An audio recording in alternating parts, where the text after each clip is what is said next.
Fala galera, sejam bem-vindos ao Pitaco. Eu sou Bruno Oliveira. Hoje, um vídeo um pouquinho mais curto.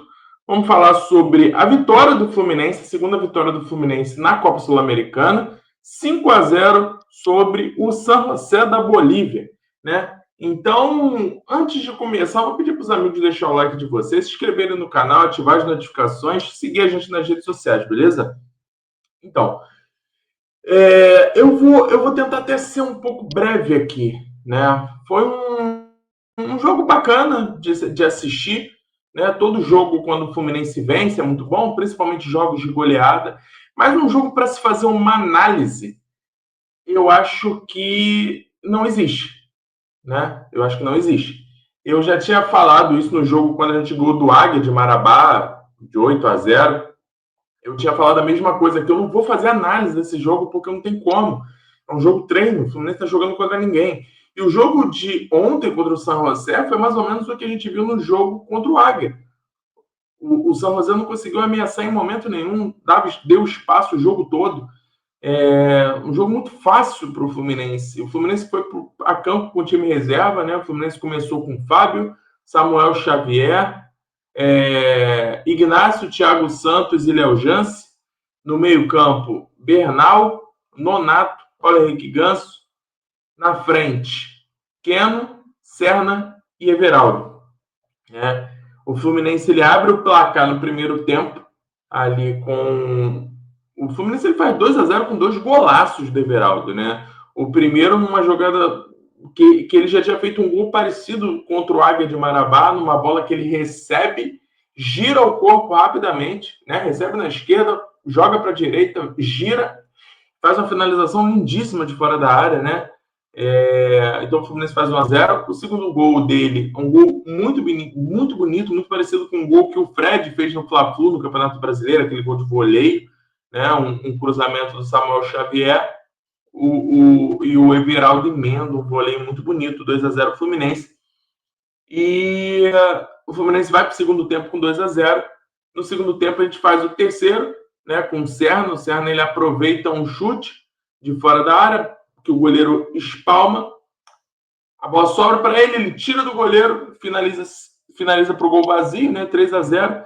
E aí depois entra Germancano e em 5 minutos ele faz 2 gols. Né? Primeiro toque na bola dele, uma jogada interceptada pelo Bernal, se eu não me engano foi o goleiro que sai jogando, ou o zagueiro, não lembro.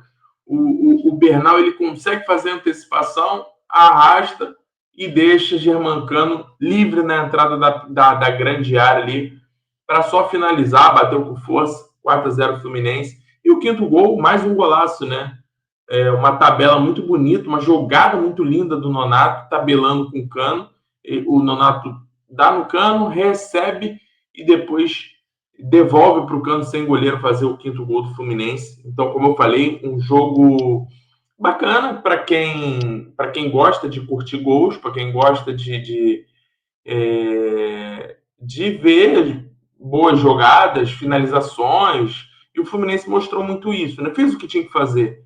Fez o que tinha que fazer. Não dá para a gente também trazer qualquer ponto negativo. Acho que não tem como falar de ponto negativo, né?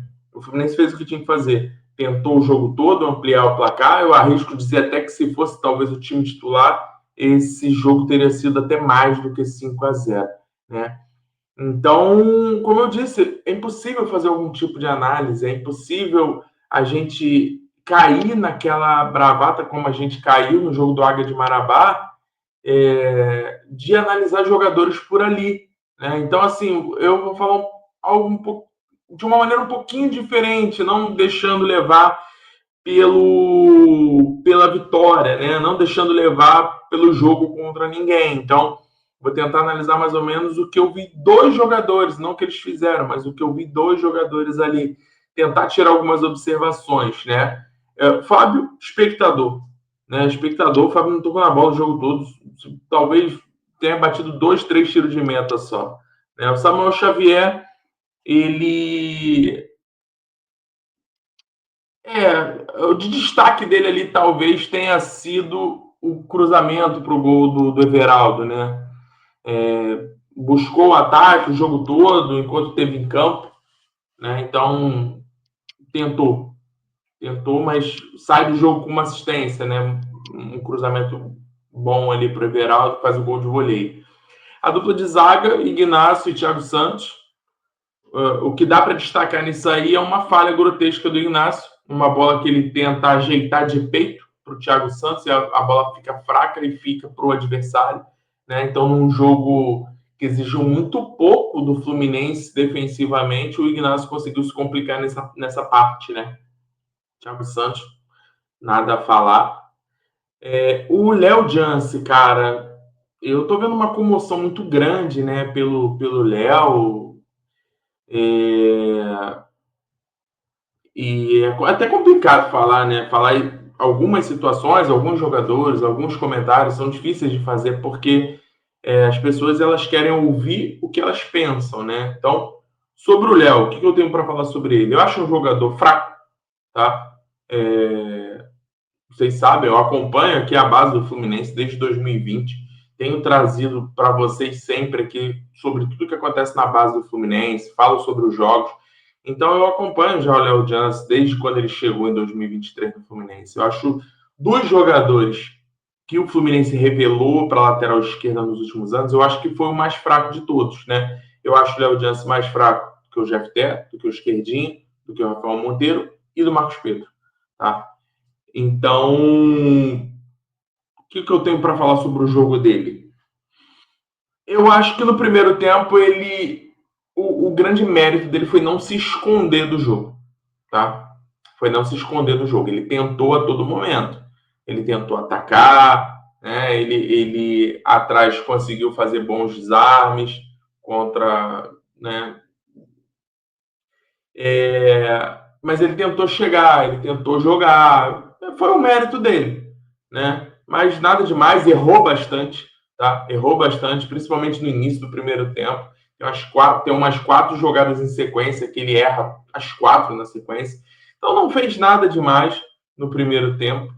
No segundo, simplesmente não apareceu. No segundo, a gente não viu o Léo em campo, né? Parece que no final do jogo ele teve cãibra ali, aí depois dessa cãibra ele segurou mesmo ali na parte defensiva e não gostei muito. Eu acho que valeu pela estreia, para tirar aquele peso do nervosismo, né?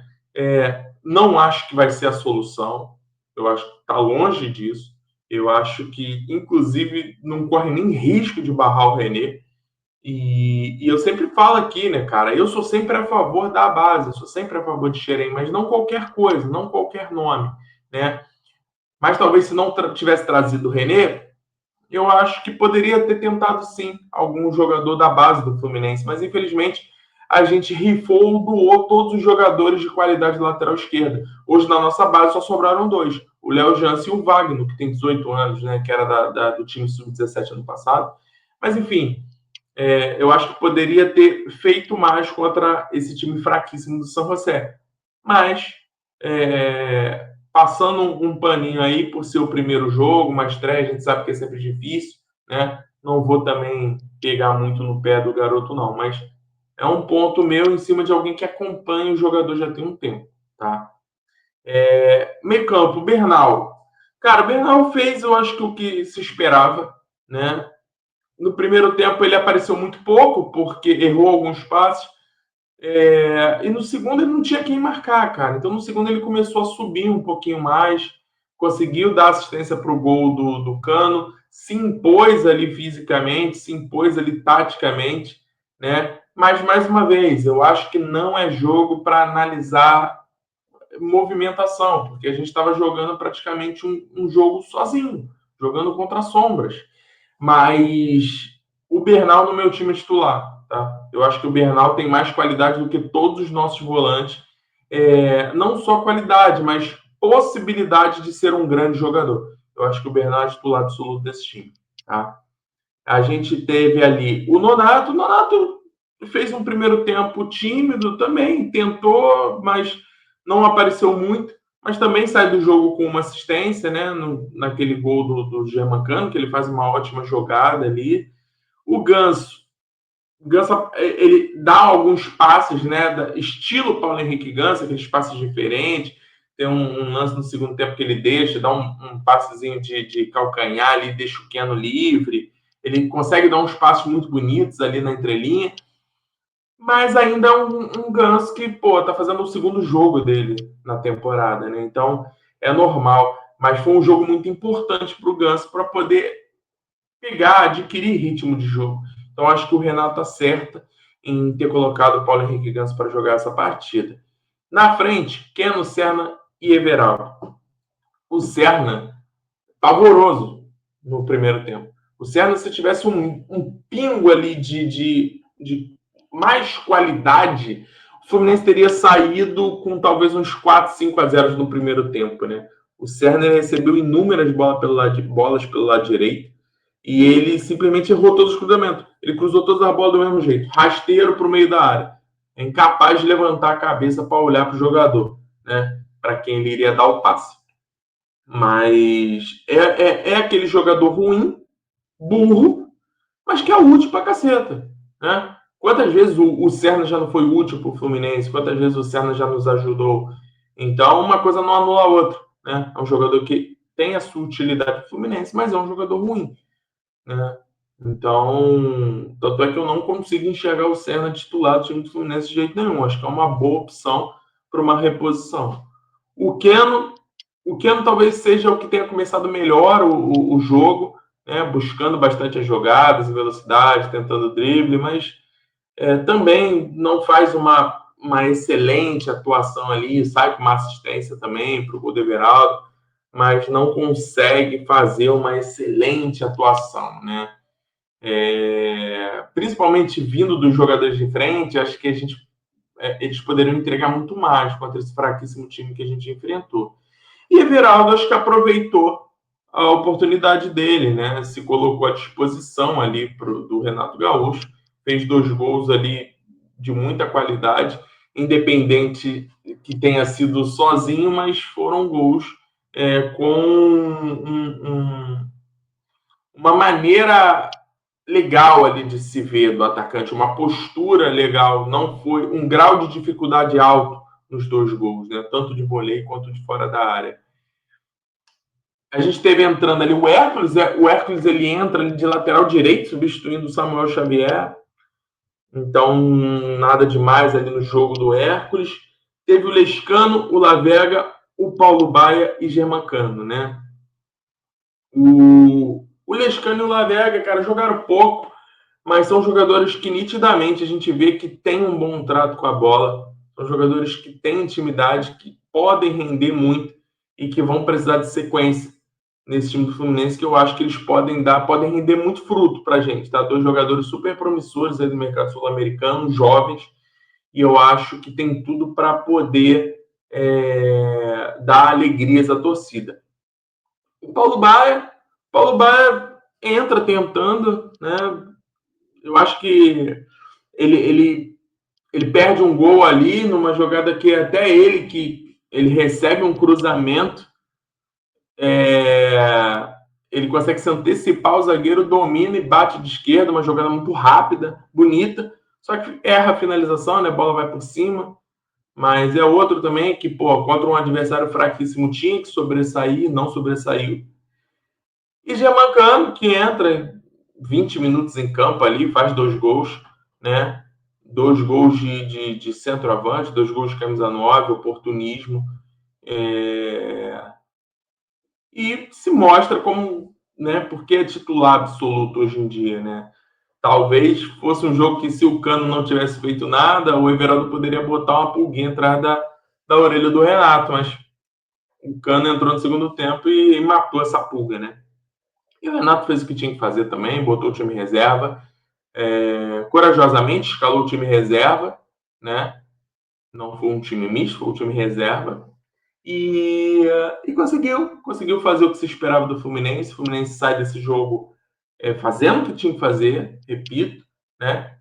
Jogou bem, como era o esperado, sai como líder do grupo, 6 pontos, né? O Once Caldas vem atrás com 3 pontos. E agora é partir para o jogo de domingo, Fluminense Santos.